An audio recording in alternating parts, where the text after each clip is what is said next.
Hei, tervetuloa tänne Juuson ja Maijun koekeittiön lauantai-iltana 26. päivä helmikuuta 2011.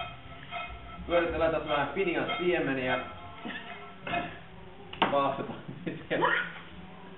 Ja tytöt naiset nauraa, saat nähdä naiset nauraa. Ja sitten tänään valmistamme kuhaa saltinbocca ja tryffelirisottoa.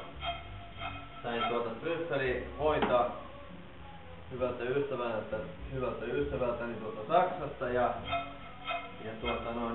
kokeillaan miten se tryffeli voi sitten toimii siinä risotossa tässä ollaan vähän pikkusen kännissä, niin kuin toki sopii ollakin ja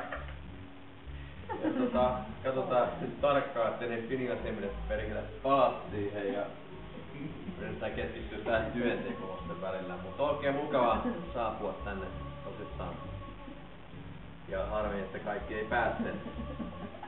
Otto yksin ja pois. Näin. Täältä löytyy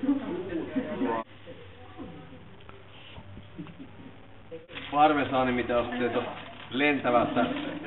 Olin sanomassa hullusta lehmästä, mutta tämä on lentävä lehmän Parmigiano Reggiano, joka on oikein hyvä sopiva siihen tryffelirisottoon sitten. Ja sitten puhutaan sitä kuhaa saltinbocca, niin siinä on ideana on se, että siinä on vasikanlihaa, salviaa ja sitten siinä on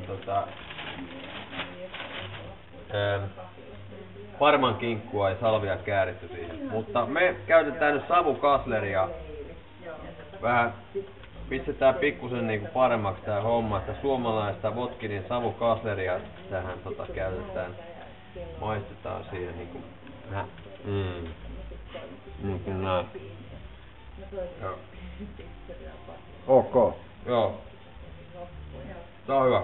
Siis saltinbocca on italialainen, kuten sanoin äsken, niin nauravia naisia ovat pöytä täynnä. Naiset käkättää parmankinkku ja salvia kääritään kana siihen, mutta me kääritään kuhaa tänään siihen. Okei. Salvia ja antaa hyvä, se taittaa sitä rasvasuutta ja tätä ei viittinyt ihan polttaa, mutta mä laittaa kuha tähän näin. Elikkä nämä kuhafileet, niin vähän siirretään tätä vedenkeitintä tonne päin ja se meinaa tulla vähän liian uteliaaksi tuo vedenkeitin tuolta. Tänä kuhafileet täältä tällainen näin. Siinä on mukavasti jokaiselle ruokavieraalle yksi filee. Ja kuten sanoin, niin se saltinbocca, niin me otas käyttö siihen normaalisti parmankinkkua, mutta me käytetään siihen tällaista savukasleria. Tämmönen extempore päätös, tehdään vähän sen suomalainen versio siitä suomalaista savukasleria. Taitaa olla Votkinin tuote. Ja olikohan sitä mustapippuria jossain täällä myllyssä tai? Pitäis löytyä. Vähän pippuroida. Pistetään vähän suolaa. Tuossa suolaa. Mitäs täällä on? Kanaliemi kiehuu siellä kanassa, noin kot siellä. Hyvä. Noin. Salviahan on vahva mauste. Ja kannattaa laittaa vähän silleen niinku hillitysti, mutta pistetään tällä, se on myös hyvin visuaalinen kaveri tää, että laitetaan kunnolla sitä lehteä tänne. Sitten kuitenkin. Näin. Hyvä. Salvia muuten sivullinen sanoen käytetään yskän lääkkeenä ja laitettiin vähän suolaa, pippuria kuhan pintaan ja sitten tuoretta salvian lehteä siihen. Ja mihin jäätiin? Meillä on tässä nyt kuhat laitettu, siinä on pippuri, suola.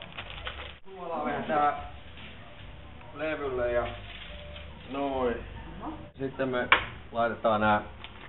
Meidän emme tarvitse käyttää paistipannua tähän ollenkaan, eikä käytä liikaa rasvaakaan oikeastaan. Että Pistetään kuhapileet tähän näin. Sinne päällä tosiaan, kuten jo mainitsin, niin tämä salvia ja savukaaseli.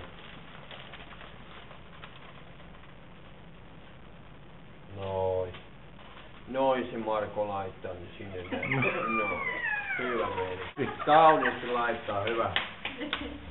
Setä laittaa. Voidaan snadisti laittaa tuohon vielä voita, ettei se aletaankin pääsemään sinne risoton kimppuun seuraavaksi. Okei. Känäkäisiä, nauravia naisia, vaikka pöytä täynnä. Se menee 10 minuuttia noissa kaloissa, ehkä vähän 20. Sitten mielenkiintoinen leipä. Mikäs leipä tämä olikaan? Taaselia ja... Viikunaa ja jotain. Pitää ihan kokeilla tota. Mikä tää leipä? Niin, ja se, mä veikkaan, että on ylähyllyä kauan itse asiassa. Meinaat sä, että se on niinku... Tää on aika kauan se ylähyllyllä kyllä ollut, että maksoi ihan sikana, mut niinku satana niinku, että... Vanha hyvä leipä. Se leipähän on tollasta, kun siellä on hedelmää, niin sehän kääntyy ja paranee. Niin.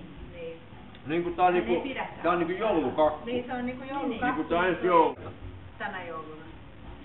No, upea leipä tuo ylähyllyllä ja onpa kiva nimi sillä ja maksaakin satana lähes 10 €, niin kai sitten täytyy just ostaa. Se on vittu ihmeton tyhmiä.